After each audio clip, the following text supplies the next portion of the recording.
En hébreu, un nuage, on dit Hanan. Hanan, c'est un nuage. Et la nuée de gloire, on dit Hanan. C'est le même mot. Je vais vous étonner. Moi, je suis un admirateur des nuages. À chaque fois que je vois des nuages, je dis à mon épouse, regarde mon épouse là, regarde qu'il est beau ce nuage. Parce qu'il me rappelle la gloire de Dieu. Et sachez une chose, c'est que depuis que le monde est monde, jusqu'à aujourd'hui, il n'y a pas eu 2 nuages dans le ciel qui ont eu la même forme. Pour nous dire une chose, tu sais quoi? Que ma gloire est éternelle et infinie, et que personne ne peut la produire. Tu ne produiras jamais de gloire. Par contre, tu peux y rentrer. Mais il faudra payer le prix. Et voilà qu'ils sont sur la montagne, et tout à coup la gloire descend. Elle les enveloppe, et quelque chose se produit. Le Mashiach, Yeshua, Jésus, est transfiguré. Il est dit que ses vêtements, son visage, tout était d'une blancheur que le monde ne connaît pas. Tu sais ce que je crois? Tu sais ce que je crois? C'est que l'Adam fondamental était comme ça. Oh, l'Adam, quand Dieu l'a créé, il était semblable à ça. Lumineux. Il était d'une splendeur, mais qu'on ne peut pas imaginer. Transparent de lumière. Et l'apôtre Pierre était tellement content lorsqu'il a vu le Seigneur. Il dit, oh, il dit, Jésus, si on se mettait 3 petites tentes ici, on pourrait rester ensemble. Mais il faut se mettre à la place de Pierre. Mais qu'est-ce qu'il a ressenti? Parfois, nous avons une petite visitation qui tombe dans nos églises. Et on dit, Seigneur, on a touché, on a eu la gloire est venue. Oui, c'est vrai. Mais tu as eu une milliardième goutte d'un océan infini d'une gloire incroyable. Si la vraie, je vais dire une grosse bêtise, mais je vais quand même la dire. Mon frère, si la gloire venait maintenant telle qu'elle était sur la montagne de la transfiguration, mes amis, et nous saisissait chacun d'entre nous, nous serions transfigurés à l'instant même. Et nous serions dans l'état adamique fondamental. Et vous savez pourquoi Dieu veut nous emmener là-haut avec lui? C'est pour que nous retrouvions cette personne adamique fondamentale. Mon Dieu, ça c'est magnifique. Si nous pouvions prendre conscience de cet Adam, alors, une connexion se fait. Je te dis, Seigneur éternel, créateur de l'univers, oh mon Dieu, dis-moi qui tu es. Fais-moi voir qui tu es. Fais-moi comprendre un peu de ta sainteté, que je puisse la toucher d'un regard, d'un doigt seulement. Dis-moi qui tu es. Alors à ce moment-là, nous comprendrions immédiatement qui est Adam. Et pourquoi Dieu ne peut pas se séparer de lui. Et c'est tellement vrai que le but de Dieu, pour que tous nous soyons retournés à l'état adamique fondamental, vous savez ce que c'est? C'est ce que l'apôtre Paul enseigne. Il dit que Yeshua porte un nom incroyable. Quel est le nom que Yeshua porte? Voilà une bonne question. Quel est le nom que Yeshua porte, ma chère sœur? Vous savez comment il l'appelle? Adam. Il dit de Yeshua qu'il est le dernier Adam. Ah! Ça veut dire que le Messie retourne à l'état fondamental du jardin d'Éden. 100% pur, 100% parfait, glorieux, ressuscité dans la gloire, transparent. Lumière divine incréée. Et le Messie s'appelle Adam. Et il nous met en lui pour que nous redevenions adamiques. Est-ce que vous me comprenez? Pour que nous puissions remonter là-haut, dans le jardin d'Éden céleste. Parce que dans le jardin d'Éden céleste, mon cher frère, il n'y a que des adamiques. Dans le jardin céleste, là-haut, il n'y a pas des pentecôtistes. Il n'y a pas des baptistes. Il n'y a pas des évangéliques ni des salutistes, il n'y a rien du tout. Dans le jardin céleste, là-haut, il y a des Adam, à l'état parfait. Oh, je te parle de la résurrection. Je suis en train de te dire la vérité. Oui. Il y a une puissance dans l'Adam que tu n'imagines même pas.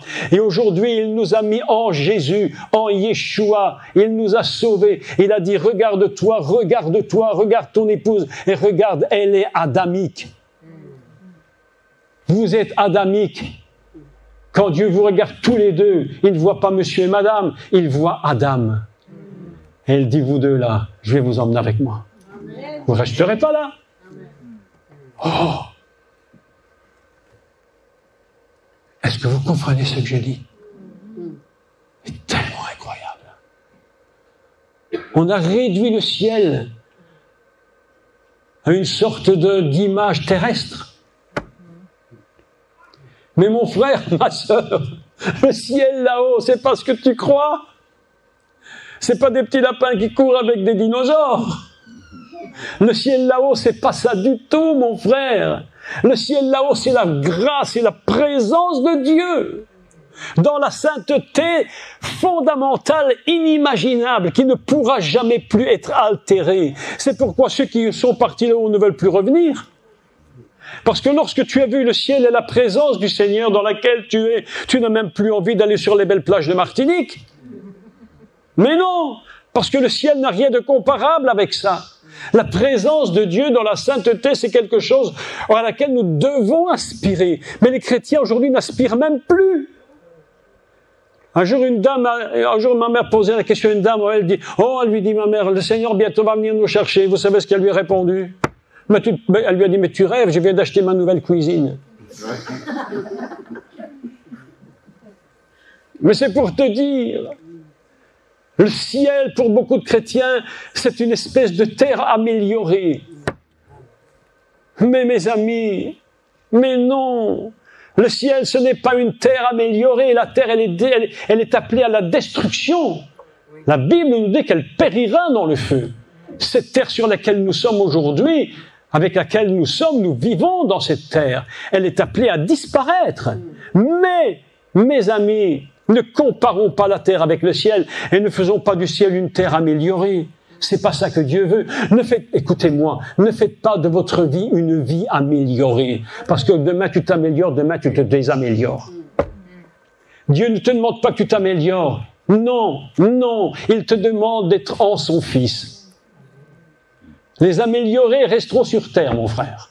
Il n'y a que ceux qui sont dans le Seigneur qui rentreront au ciel et qui participeront à l'enlèvement. Oui ou non? Oui. Aujourd'hui, tu t'améliores un peu, tu es content, tu as un petit peu plus prié qu'hier. Alors Dieu est content. Dieu dit, je ne suis pas plus content qu'hier. Parce qu'après-demain, tu prieras moins. Il le sait. Mes amis, écoutez-moi. Le problème des chrétiens, et je vous parle avec mon esprit et mon cœur, c'est que beaucoup veulent s'améliorer. Mais nous ne sommes pas là pour nous améliorer. Nous sommes là pour vivre dans le Seigneur. Parce que tous tes efforts n'amèneront à rien. À rien. Tu peux faire ce que tu veux. Tu peux être un peu meilleur aujourd'hui. Demain, tu seras peut-être un peu plus mauvais. Mais dans le Seigneur, dans sa sainteté, dans sa gloire, alors tu vis à l'intérieur. Et c'est lui qui te change. C'est lui qui fait ce que tu dois devenir. C'est lui seul. Ce n'est pas l'Église qui change un chrétien. Ce n'est pas la doctrine qui change un chrétien. La doctrine ne change personne. Ce qui change l'enfant de Dieu, c'est lorsqu'il vit dans le Seigneur. Je suis en lui, et parce que je suis en lui, son expérience devient mon expérience. Est-ce que tu me comprends, mon frère? Quand Dieu vous regarde, il regarde Adam. Et il se dit, ah, mes enfants, si tu savais comment je vous ai aimés, d'un amour saint.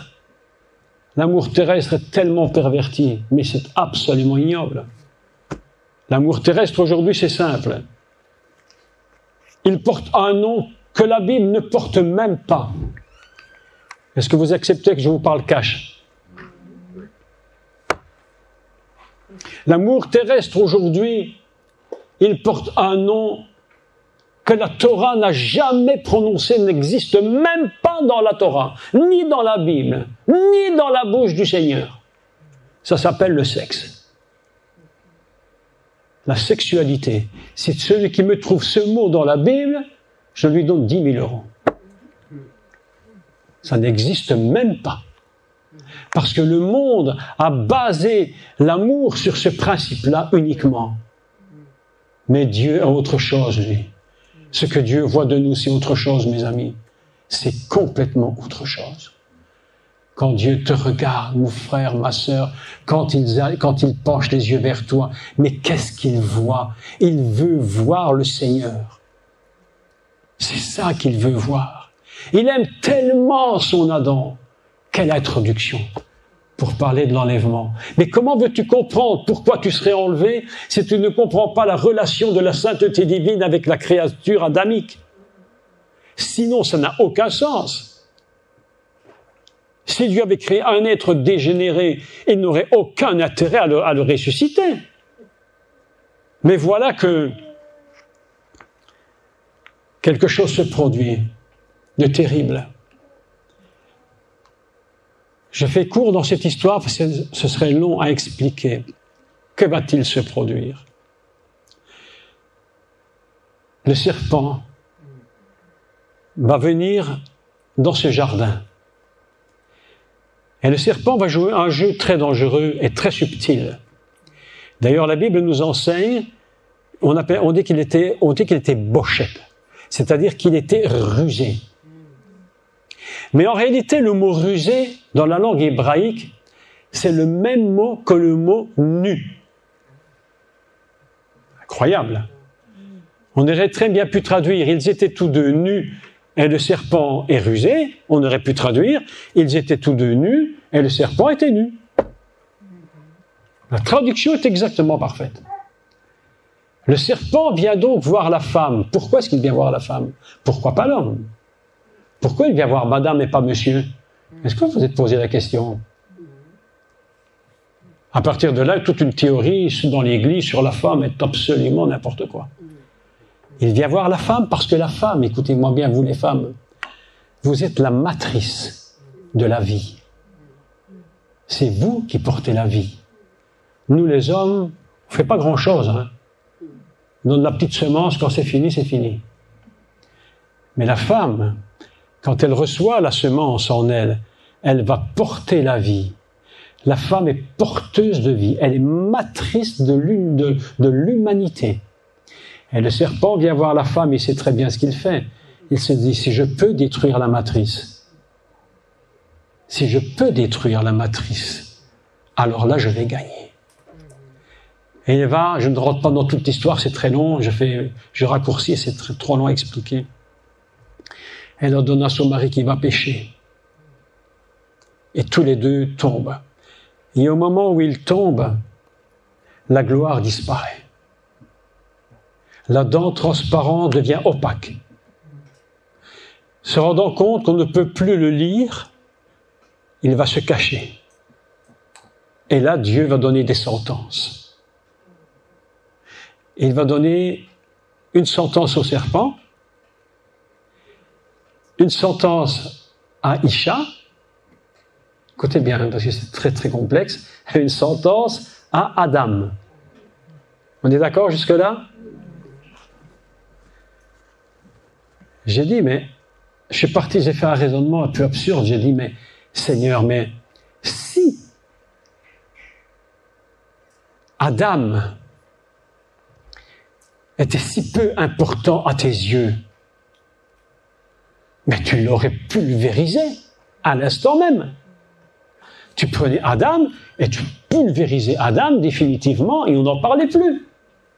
Est-ce que vous comprenez ce que je dis? Mais Dieu dit non. Écoutez ce que je vais vous expliquer. C'est un raisonnement de Torah. Raisonnement de Torah. Dieu dit non. Je ne peux pas me décider, je paraphrase l'idée, de supprimer, de pulvériser définitivement cet Adam parce que je l'ai créé avec tant d'amour, avec ma propre nature, dans ma propre image. dans ma ressemblance. Il s'appelle Adam, parce qu'en réalité, dans le mot d'âme, dans le mot Adam, on entend d'âme. Oui? Et d'âme, c'est quoi? D'âme, c'est le sang. Il dit, là-haut dans le ciel, dans mon monde, à moi, Dieu dit, j'ai créé un Adam à mon image. Il est dans l'image de la vie. Je ne peux donc pas je ne peux pas m'imposer de le pulvériser. Je vais faire quelque chose pour lui. Puisqu'il a péché, il a désobéi, il va être puni. Vous me suivez jusque-là? Mais dans la punition, écoutez bien, dans la punition, Dieu met la solution.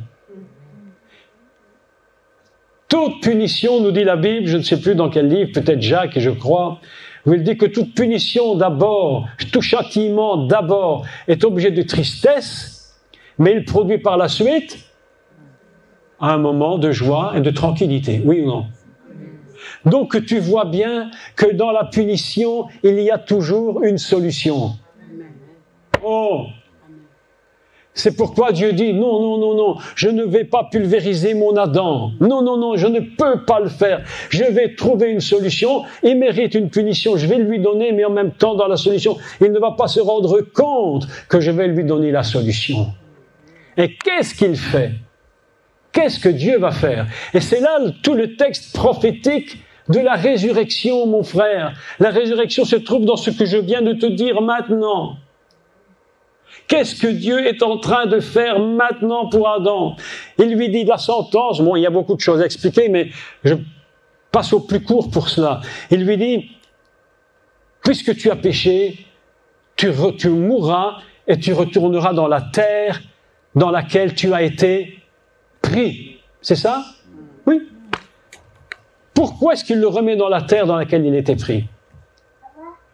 Pour le remettre dans la matrice. Il prend Adam et il dit par la mort, c'est la punition, mais comme tu retourneras dans la poussière, c'est la matrice d'où je t'ai pris, c'est-à-dire que c'est de là que je pourrai produire ta résurrection. Il n'y a aucune résurrection si nous ne retournons pas dans la matrice. Toute vie sort d'une matrice. Vous le savez, oui ou non? Toute femme ici, où sont les mamans? Tous les mamans qui sont ici, vous avez tous une matrice. Et le mot matrice en hébreu, vous savez comment on dit en hébreu la matrice?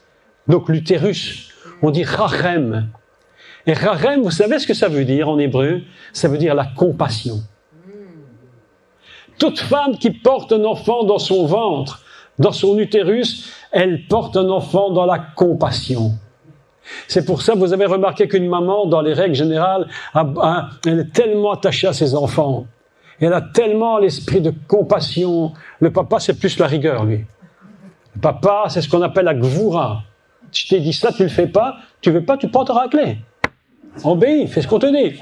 Hey, c'est comme ça que ça fonctionne, on appelle ça la gvoura. C'est-à-dire la rigueur. Le Père, c'est la rigueur. C'est pourquoi Jésus a dit, je remonte vers mon Père, je remonte vers la rigueur. Je vous ai aimé ici-bas, je vous ai donné ici-bas. Quand les disciples ont dit, est-ce que tu veux qu'on les fasse périr par le feu? Jésus a dit, je ne suis pas venu pour ça, je suis venu pour sauver. C'est-à-dire la compassion. Jésus, lorsqu'il est sur terre, travaille au niveau de la compassion, de la matrice qui est réparée. Oh, il faudrait que je vous parle un jour de la réparation du Messie, c'est incroyable. Une histoire absolument inimaginable. Et je retourne vers mon Père, la voix, la rigueur. Le serpent vient, il touche la femme. Il dit, si je peux toucher la matrice, je suis vainqueur. Il touche la matrice. Le monde s'écroule. Et vous avez remarqué aujourd'hui dans notre monde, dans notre société aujourd'hui, l'œuvre du diable, qui ne veut plus que les hommes soient des hommes, que les femmes soient des femmes. Et aujourd'hui, on est en train de faire disparaître l'homme de notre civilisation. On n'en veut plus des hommes, parce qu'on ne veut plus de rigueur. Tout est beau, tout est bien, il faut tout pardonner, il faut tout aimer. Oh là, non, mais tout n'est pas acceptable. Tout n'est pas acceptable. La rigueur est indispensable. Dans un foyer, il faut un père et une mère. Parce que s'il n'y avait que le père qui dans la rigueur, l'enfant, il ne supporterait pas. Et s'il n'y a que de la gentillesse, de la bonté, de la compassion, mais l'enfant fera tout ce qui lui plaît. Voilà. C'est pourquoi il nous faut un équilibre. Dieu dit maintenant, je vais régler le problème. Tu as péché, ok. Mais je vais te faire mourir. Oh, Seigneur, c'est trop dur. Tu vas nous faire tous mourir. On va tous retourner dans la terre. Mais si tu retournes l'histoire à l'envers et que tu regardes l'inverse, Dieu te dit, je te mets dans la terre parce que j'ai prévu qu'un jour, dans la matrice, je te ressusciterai. C'est de là que vient la résurrection. C'est le cœur de la résurrection. C'est là où Dieu est en train de faire une œuvre absolument incroyable. Lorsque Dieu te châtie, il a toujours derrière l'idée de la récompense. Ne l'oubliez jamais. Lorsque vous punissez vos enfants, ne les punissez pas uniquement pour la punition. Punissez-les en même temps de savoir qu'est-ce que ça va apporter comme récompense. Sinon, la punition devient insupportable pour l'enfant. Ils deviennent des rebelles. Est-ce que vous me comprenez? Ainsi, l'idée fondamentale de Dieu, c'est de dire, j'aime tellement mon Adam. Je le regarde avec une telle compassion et en même temps une telle rigueur, mais il me ressemble. Il est mon image. Oh! Dieu est à la fois compassion et il est à la fois rigueur. Il dit, Adam, c'est comme ça que je t'ai créé, c'est comme ça que je t'aime. Et lorsque Jésus parle, les paroles du Messie n'ont plus du tout la même résonance. Car Dieu a tant aimé le monde. Ce n'est plus une histoire, mais je vais peut-être dire encore une bêtise, mais c'est plus une question, c'est plus un verset uniquement d'évangélisation. Ça dépasse l'évangélisation. C'est le cœur du Père là-haut que nous comprenons à peine. Il a tant aimé le monde, tellement aimé, que si une seule personne avait fauté sur la terre, une seule, mais je dis une grosse bêtise, mais une seule, Dieu aurait quand même donné le Messie mourant sur la croix. Parce que l'amour ne fonctionne pas sur un sentiment humain, il fonctionne un sentiment humain dégénéré. Nous sommes des humains qui ont été touchés par le péché. Mais il fonctionne sur l'amour saint. La sainteté de Dieu dans un niveau absolument inimaginable. J'aspire à être avec le Seigneur pour sentir sa sainteté. Il y a des gens qui ont envie d'aller au ciel pour être auprès d'une belle rivière, de quelques fleurs, peut-être un beau petit cheval. Moi, je rêve pas de ça. Je rêve du ciel pour sentir la gloire de Dieu et la sainteté de Dieu. Il n'y a que là que je pourrais sentir qui il est. Et la Bible va tellement loin qu'il dit tel il est, tel nous sommes. Nous serons avec lui, tel il est là-haut. C'est ça le ciel. Et c'est pourquoi, lorsque tu meurs, lorsque nos proches meurent, nous avons tous connu des décès dans nos familles, évidemment. Et probablement que quelques-uns, peut-être, s'il n'est pas heureux, nous allons partir au ciel, moi aussi. Mais mes amis, ce n'est pas un drame. C'est une solution. C'est une solution. Il faudra que la matrice qui nous reçoit reprenne vie. Et lorsque la voix de Dieu va parler, et qu'il va parler à la poussière du sol, et qu'il va dire à mon père qui est décédé, à ma mère, ma grand-mère qui sont dans la poussière là, et la voix va dire maintenant, Maria, lève-toi. Et bon, résurrection. C'est pourquoi Dieu, lorsqu'il a donné à Adam la sentence, tu mourras, Dieu a dit en même temps, mais ils ne l'ont pas entendu tout de suite, tu ressusciteras. C'est ça le mystère. Il n'y a pas de résurrection s'il n'y a pas la sainteté de Dieu dans une dimension inimaginable. Après la résurrection, il n'y a plus d'intermédiaire. Le purgatoire n'existe pas. Après la résurrection, tu es instantanément glorifié dans la présence de Dieu pour l'éternité. Ça, c'est impressionnant. Nous sommes maintenant dans les temps de Pâques. Bientôt, Israël rentre dans Pessah. Il va rentrer dans la fête de Pâques. Il est impossible de parler d'enlèvement d'Église, il est impossible de parler de résurrection si nous ne comprenons pas Pessah. Et mes amis, la fête de Pessah, donc de Pâques, c'est le secret de la résurrection. Non seulement il nous pardonne nos péchés, non seulement il efface nos iniquités, mais le secret de Pessah, c'est la résurrection. Écoutez-moi ceci, incroyable. Comment, je pose une question, quelle heure il est ? 9h moins le quart. On a commencé à quelle heure ? 7h30, ça fait déjà 1h15. On va clôturer. Qu'est-ce que je disais là, j'ai oublié là ? Pessah. Je disais quelque chose, j'ai oublié ce que je voulais vous dire. Vous parliez de la résurrection, vous parliez de Pessah, et vous allez dire c'est une question, et après... Ah, voilà, une question que j'ai oubliée d'ailleurs. Je viens d'oublier. Enfin, bref. Cette fête de Pâques, cette fête de Pessah, nous ne pouvons pas uniquement la vivre, uniquement en disant « Le Seigneur me pardonne mes péchés ». Le but de Pessah, c'est la résurrection. Et pourquoi il nous pardonne nos péchés ? Ah oui, voilà, je reviens à ce que je voulais dire. Question. Pourquoi ? Comment ? À cause de quoi ? À cause de quelle raison le Seigneur guérissait-il les malades ? Et pouvait-il ressusciter les morts ? Voilà une bonne question. Jésus ressuscite Lazare et ressuscite la jeune fille, mais il ne le fait pas n'importe comment. Sur quelle base est-ce qu'il ressuscite cette jeune fille ? Il y a toujours un fondement de la Torah, un fondement des prophètes, toujours un fondement. Le Messie ne fait rien par hasard, il ne fait que des choses parce qu'elles sont écrites de lui. Si ce n'est pas écrit de lui, il ne le fait pas. C'est-à-dire, sur quelle base le Seigneur peut-il guérir les malades ? Nous, quand nous prions pour les malades, pasteur, toi, moi, nous prions parce que nous savons que Jésus est mort pour nos maladies et pour nos péchés, oui ou non ? Oui. C'est sur ça qu'on le sait. Mais le Seigneur, sur quoi pouvait-il se baser pour guérir les malades et ressusciter les morts ? Mes amis, écoutez ce que je vais vous dire, c'est extraordinaire. Une seule fois dans toute la Bible, c'est écrit. Il guérissait les malades selon qu'il est écrit. Il a été blessé pour nos péchés, meurtri pour nos iniquités, et c'est par ces meurtrissures que nous sommes guéris. C'est écrit une seule fois dans les évangiles. Une seule fois.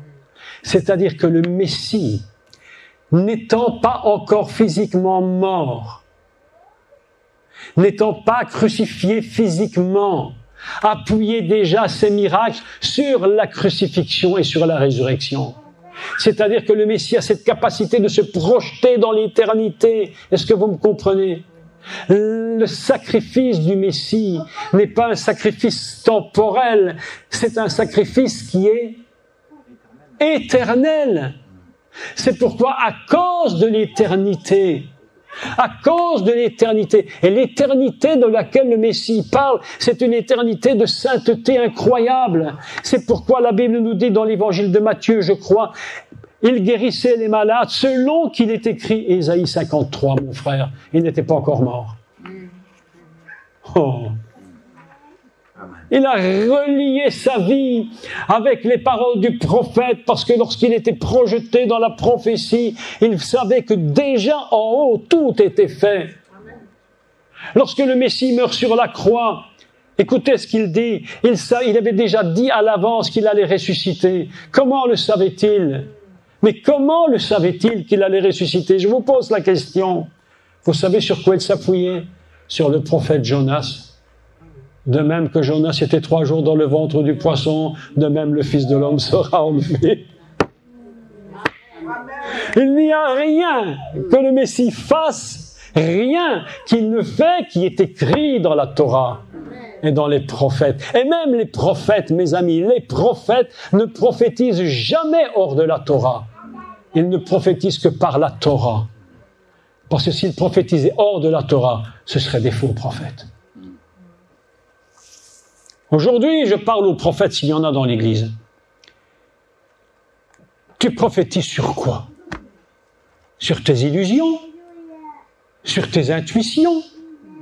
Mais un prophète, ce n'est pas une intuition. Les femmes sont plus intuitives que les hommes. Ce n'est pas pour ça qu'elles disent la vérité. Quand elles prophétisent. Mais parfois oui, mais parfois non. On ne s'appuie pas sur des intuitions.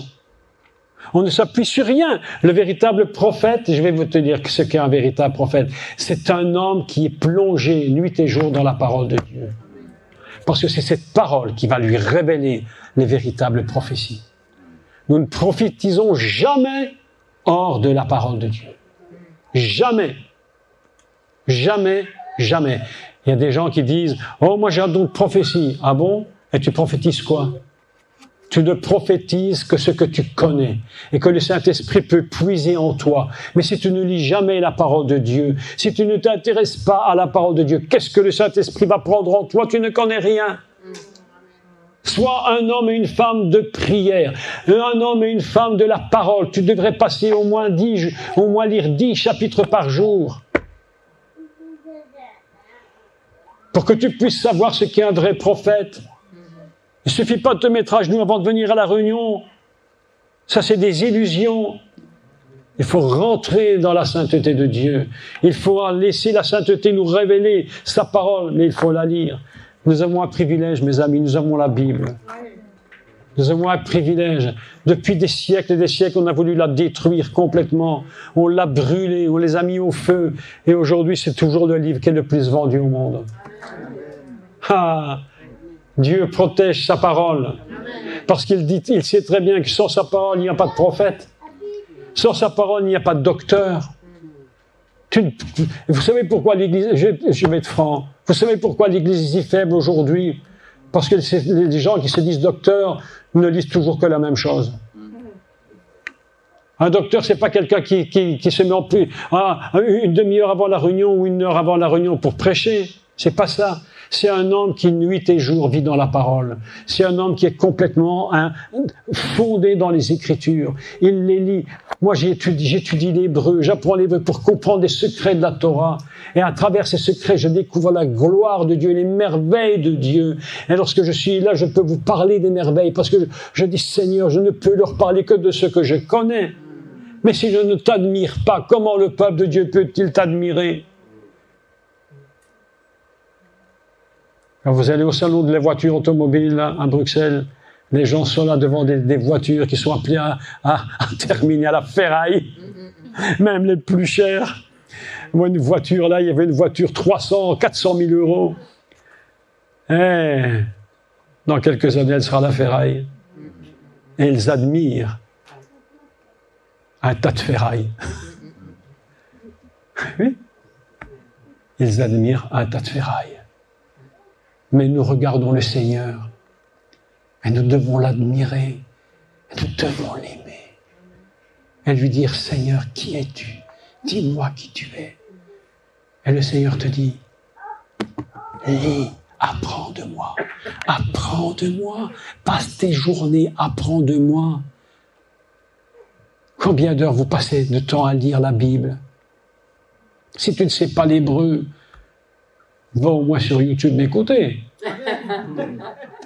Mais si tu n'as pas le temps de m'écouter, lis au moins en français, ou en anglais, ou dans ta langue maternelle, mais lis, passe du temps, et ne viens pas, je ne supporte pas, aujourd'hui je ne supporte plus tous ces cartes de visite, pasteur, prophète, docteur, mais laisse-moi tranquille avec tes cartes de visite. Si tu es un vrai prophète, le monde le saura. Élisée, on ne savait pas, Élisée n'avait pas de carte de visite. Mais vous savez ce qu'on disait de lui? Écoute mon frère, ça c'est trop magnifique ça. Ça c'est magnifique. Magnifique. Tu sais ce qu'on disait d'Élisée? On cherchait un prophète, on n'en trouvait pas. Quelqu'un se rappelle, il dit, mais il y a Élisée le prophète. Et Élisée, là-bas, c'est un homme de Dieu. Et on dit, mais allez le chercher. Mais qu'est-ce qu'on a dit d'Élisée? Mais qui c'était? Qui est cet Élisée? Et on lui dit, vous savez ce qu'on a dit? Écoutez-moi. Écoutez ce qu'on a dit. C'est celui qui versait de l'eau sur les mains d'Élie. On n'a pas dit c'est celui qui fait des grandes prophéties. On a dit c'était celui qui était capable de servir son maître. Le vrai prophète, le vrai serviteur, c'est celui qui a la capacité de servir son maître. Et parfois, Élie était terrible avec Élisée. Il m'a dit des choses terribles. Oh là là, mais Élisée a continué. Et quand son maître était là, il prenait de l'eau, il les versait, il dit, Élie, laisse-moi mettre de l'eau sur tes mains. Aujourd'hui, c'est difficile dans l'Église d'avoir des vrais serviteurs. Soit on a des dictateurs qui veulent des serviteurs, soit on a des gens qui ne veulent pas servir, le pasteur ou qui que ce soit d'autre, parce que ça paraît ne pas être un immense statut. Mais Élisée, on disait de lui, c'était l'homme qui servait son maître. Wow. Avant de donner des responsabilités dans l'Église, on ferait mieux de savoir qui est qui et qui fait quoi. Oui ou non? Ah, mes amis, on parle du Seigneur. Et une chose la plus importante dans mon esprit, c'est de vous dire, demandez-lui qui es-tu? Qui es-tu, Seigneur? Et plus il te dira qui il est, plus tu sauras qui tu es. Tu ne te poseras plus jamais de questions. Parce que ce que nous sommes, ce n'est pas ce que nous faisons, mais c'est ce que le Seigneur est en nous. C'est notre vraie identité. Mon identité, c'est pas de vous enseigner. Ma vraie identité, ça c'est mon travail. Mais ma vraie identité, c'est de savoir que le Seigneur vit en moi et que je vis en lui. Et il faut que lorsque vous rencontrez un homme, une femme de Dieu, même vous, il faut que lorsque je vous regarde, je vois le Seigneur. Il faut que nous disparaissions pour qu'il puisse prendre la place.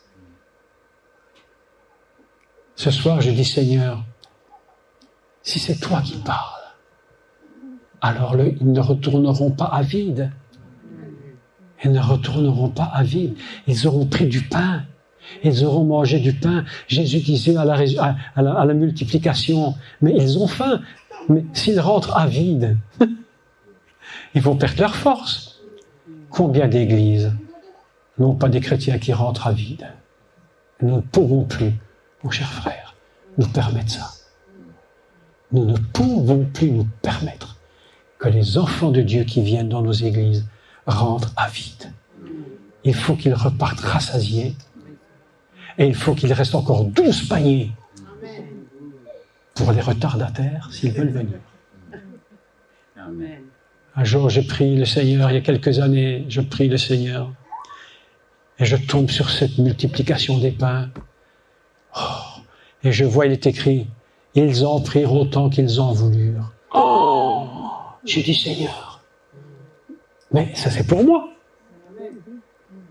Oh, j'ai dit Seigneur, on va régler cette question tout de suite. Et vu mon épouse, j'ai dit, moi, mon amour, j'ai dit, écoute ce qui est écrit là. Quand tu vas au magasin, prends le meilleur, pas le pire. On cherche toujours 50 centimes de moins, 20 centimes, les soldes. Je dis, prends le meilleur. Apprenons à prendre le meilleur. C'est pas simple, hein? Quand on a vécu toute une vie en prenant des économies tout le temps. Mais la foi nous dit, ils en priront tant qu'ils en voulurent. Et c'était du pain multiplié. Moi, j'aimerais bien manger une tranche de pain multiplié. Non? Ah ouais? Tu te prends une tranche de pain multiplié, ma sœur. Ah là là là là là là. Et il restait encore 12 paniers. Il restait 12 paniers. Alors j'ai prié. J'ai prié. J'ai posé la question au Seigneur. J'ai dit, Seigneur, mais pourquoi c'est écrit qu'il restait 12 paniers pleins? Pourquoi c'est resté? Tu sais ce que le Seigneur m'a répondu? Tu sais ce qu'il m'a dit? Il m'a dit, c'est pour toi. Les 12, c'était pour Israël. Les 12 autres, c'est pour nous. C'est pour l'Église. C'est pourquoi c'est écrit 12. Parce que 12, c'est un code. C'est le code des 12 apôtres, les 12 piliers de Jérusalem, les 12 portes. 12, c'est un code. 12 fois 12, combien? 12 fois 12? 144. 1000. C'est nous. C'est pourquoi il est écrit, ils prirent autant qu'ils en voulurent, et il resta 12 paniers pleins pour nous. Aujourd'hui, je ne veux pas que vous repartiez à vide. Je ne veux plus que vous repartiez jamais à vide. Vous venez ici, et lorsque vous retournez, vous allez manger. C'est-à-dire que ce que le pasteur prêchera, ou moi, ou un autre, lorsque vous allez retourner, il faut que vous le mangiez et que vous le digériez. Parfois, on demande aux chrétiens, qu'est-ce que le pasteur a dit? Oh, c'était formidable. Oh, ce dimanche, il était formidable, formidable. Tout le monde a dit Amen, Alléluia, la chorale a chanté, mon Dieu. Et qu'est-ce qu'il a dit? Ah ben, je ne sais plus. Vous avez remarqué ça? C'est des gens qui mangent et puis qui retournent avides. Mais mes amis, il reste 12 paniers pleins. Est-ce que tu veux manger? Oui. Et toi? Et toi? Qui veut manger des 12 paniers? Soyez honnête et sincère. Si tu veux vraiment manger des 12 paniers, ils sont ici, ce soir.